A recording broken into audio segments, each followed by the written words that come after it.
Over on Planet Fox, which loyally orbits Planet Trump, there's a new villain of the day, and it's billionaire philanthropist Bill Gates. The target on his back was born of this interview with Jake Tapper here on CNN. Bars and restaurants in most of the country will be closed as we go into this wave, and I think, sadly, that's appropriate. Depending on how severe it is, the decision about schools is much more complicated because the benefits are pretty high. The amount of transmission is not the same as in restaurants and bars. So, trade-offs will have to be made. But the next 4 to 6 months really call on us to do our best because we can see that this will end. During the largest surge of a deadly pandemic, this is the inconvenient truth, even with a flailing economy. Just ask the CDC. In September, it explained that adults who tested positive for coronavirus were about twice as likely to have reported dining at a restaurant than those who tested negative. But for Fox's Sunrise trio, who criticized temporarily closing bars and restaurants despite the human cost of keeping them open when 3,000 Americans were reported dead of COVID per day, here's how they responded to that warning from Bill Gates as they broadcast from the coronavirus-safe confines of their separate television studios. What's his problem? Well, here's a question for Bill Gates. What sacrifice is he making? None. He is still one of the richest people in the world because he actively engages in ways of staying in the top tier of rich people in the world. His wealth gets to grow exponentially while small business owners, maybe folks who worked for 20, 30 years, saved up, scraped, sacrificed, finally opened up the business of their dreams. He willy-nilly says it's a sacrifice we have to make. Here's the problem. Bill Gates is a globalist. Spoken most of that like a true liberal, and there was no way that the trio was going to let that stand.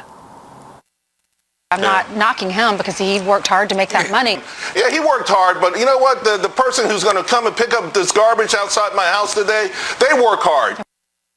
Perhaps there is some common ground between Fox and AOC after all, since that there is actually the crux of the liberal argument in the wealth gap debate. But back to coronavirus restrictions, people are losing their livelihoods. Kids are out of school, they're isolated, millions and millions of Americans are hungry. So yes, there is a legitimate debate to be had about restrictions. Why are schools closed and restaurants open in many places? Can restaurants and businesses improve conditions so that they can promote a safer working or indoor dining experience? Should the government keep them afloat if they can't? How do you balance the economic toll with the human cost? But Fox and Fox Republicans paint any restriction as a government seizure of your freedoms. And now they're attacking a billionaire whose wealth they normally champion, whose foundation is donating nearly $2 billion to deliver vaccines to poor countries. More than $100 million of that money from the Bill and Melinda Gates Foundation donated to manufacture vaccines. Gates has also donated billions of dollars over the years to focus on what? Global pandemics. But don't tell that to Planet Fox's Doctor for Hire.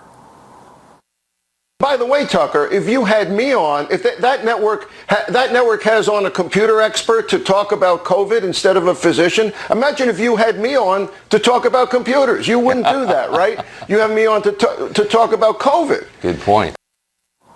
Now that's rich coming from Dr. Mark Siegel, celebrity doctor of internal medicine, not to be confused with celebrity doctor of epidemiology, by the way. True, he isn't exactly the Geek Squad member you want fixing your laptop, but ask yourself if he's really the MD you'd want at your bedside. As we've shown you before on this program, his medical advice ranges from sycophantic to potentially homicidal. This virus should be compared to the flu because at worst case scenario, it could be the flu. Regarding this fall, the 1918 second wave, I've been monitoring Australia. It predicts that we're not going to have a big second wave. Under 70, it's almost impossible you're going to die, and yet from COVID, and yet fear messaging continues. You go person, woman, man, camera, TV. They say, that's amazing. I spent an hour with the president. That's not a cognitive exam, but at least that was in person. That wasn't via a video screen, and I got an impression of somebody that's very cognitively advanced. Now, this Fox doc also likes to wildly speculate on the conditions of others despite his own advice. To Speaker Pelosi, who is not a physician, I wish she would stop pontificating on the president's health, given that not only isn't she a physician, but she hasn't seen his chart. So even though the doc hasn't seen Joe Biden's charts, by his own admission, I haven't examined the former vice president. I don't have a clinical diagnosis to make. but that's not stopping him from casually diagnosing Biden on national TV as being on drugs and maybe having silent strokes because he had an aneurysm 30 years ago. I want to put forth some ideas tonight. They're not proof. They're not even theories. President Trump says, you know, we should have drug testing before debates. And I'm thinking, why would he be saying that? Well, let me tell you one reason, Tucker. There's a study that shows that for people who have mild cognitive thinking or memory problems, you know what helps? Speed. You know what helps? Adderall. Well, now the doc is bothered about CNN interviewing Bill Gates as an expert on pandemics. Well, perhaps the good doctor needs a simple medical procedure known as having his ears cleaned, because Bill Gates has been sounding the alarm on infectious diseases and pandemics for decades in medical journals, on television, in lectures like this one that he gave more than 5 years ago. Today, the greatest risk of global catastrophe doesn't look like this. Instead, it looks like this. If anything kills over 10 million people in the next few decades, it's most likely to be a highly infectious virus rather than a war. Not missiles, but microbes. But if the Fox doc doesn't think that Bill Gates is an expert on pandemics, let's check out the experts that Fox looks to for discussions about coronavirus. I went through the CDC data because I kept hearing about new infections, but I was like, well, why aren't they talking about this? Oh, because the number is almost nothing.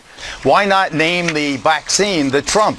You know, make it like, have you gotten your Trump yet? Lockdowns and mandatory mask mandates are probably slowing the onset of herd immunity. If somebody deliberately, it's real, crazy. But it's somebody deliberately spreading some things here. This does not make sense at all to me. Okay. The fact of the matter is, we have people dying. 45,000 people a year die from automobile accidents, 480,000 from cigarettes, 360,000 a year from swimming pools, but we don't shut the country down for that. The pandemic is not spiraling out of control as they projected nightly.